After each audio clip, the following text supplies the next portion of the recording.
Good morning friends, welcome back to my channel. আশা করি সবাই তোমরা ভালো আছো। সকালবেলা ছাদের থেকে ব্লগ শুরু। ফুল নিতে এলাম। অনেকগুলো জবা ফুটেছে কতগুলো ফুটেছে। পটাপট এখন ফুল তুলবো, যাবো। আজকে দেরি হয়ে গেছে, 6টা বাজে। চলো 7:30। টাটা। হ্যাঁ, চিরুনিটা নিয়ে যাবো। ভুলে না কিছু। কি করবি? 9টা বাজে, ভাত কমপ্লিট। এখানে ডাল সেদ্ধ হচ্ছে, এখানে মটন ইসে হয়ে গেছে। এবারে হচ্ছে তোমার, আমি ছাদে যাচ্ছি চাকু নিয়ে গাছের থেকে লাউ পাড়তে। একটা লাউ হয়েছে, লাউটা তুলে নিয়ে চলে আসি। কেন নাকি ওটা থাকলে পরে মানে একটু বড় হোক করতে করতে দেখা গেল লাউটা নষ্টই হয়ে যাবে। তো ওটা তো করা যাবে না, গাছের লাউ বলে কথা। তো গাছের লাউটা তুলতে যাচ্ছি।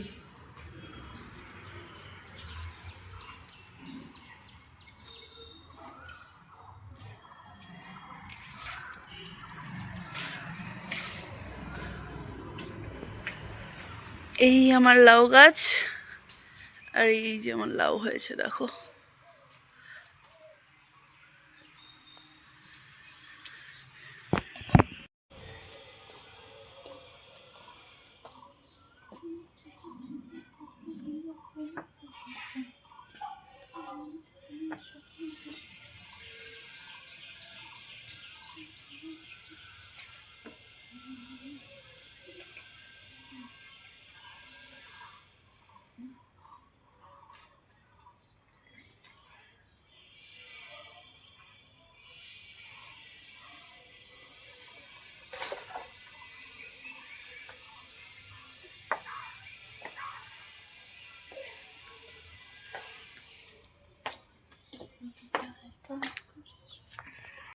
গাছের একদম কচি লাউ, আজকে লাউ ঘন্টা হবে এটা দিয়ে।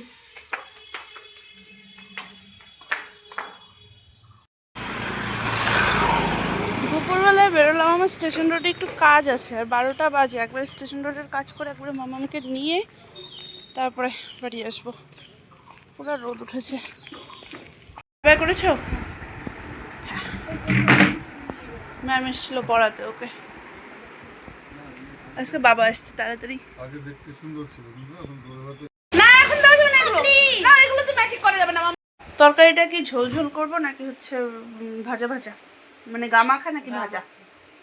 গামাখা। মামা হলুদ নিয়ে যাবে না কিন্তু, না করেছি আমি তোমাকে।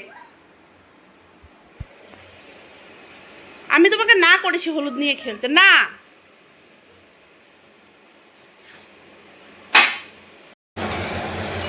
রাত্রিবেলায় রুটি হলো, আর সেখানে তরকারি হচ্ছে একটা। বাবা এসছে, বাবা সাধারণত রাত্রিবেলা রুটিটাই প্রেফার করে। আমি তো যেমন ওটস টোটস খেয়ে নিই, বাবাকে ওটস দিলে ওটস খায়, কিন্তু রুটিটা খেলে পেটটা ভরবে আর কি বাবার। ওই জন্য এখানে তরকারি হচ্ছে। এখানে ভাতের জল বসেছে, রুটি হয়ে গেছে, ভেজে রেখে দিয়েছে ওখানে। বাবা বলে চা খাবে, চাটা দিয়ে নিই।